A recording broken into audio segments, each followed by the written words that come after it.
and re-gauge too. No, here we got many different re-gauge. This one is 50.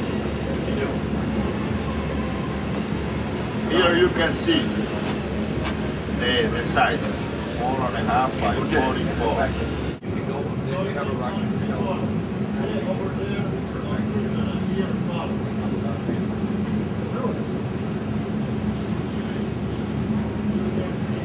Customers are in disagree because they try the Edge brand a little lighter properly, and this is not the same Edge. They think that it's another blend, but you have to understand that tobacco is a natural product.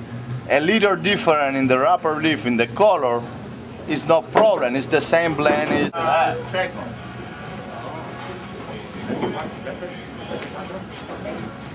Is there any way to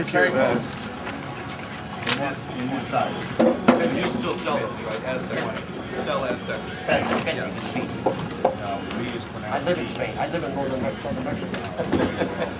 Yeah, we have 5 able rooms. Is there any way to salvage that, put another wrapper on? This is how they make sure that the bands are even across all the sticks. So all those are rejects, Yeah. and they'll become seconds. No, it is going to re-roll. Re-roll. It's broken, How do you take the wrapper off and re-roll it? Easy.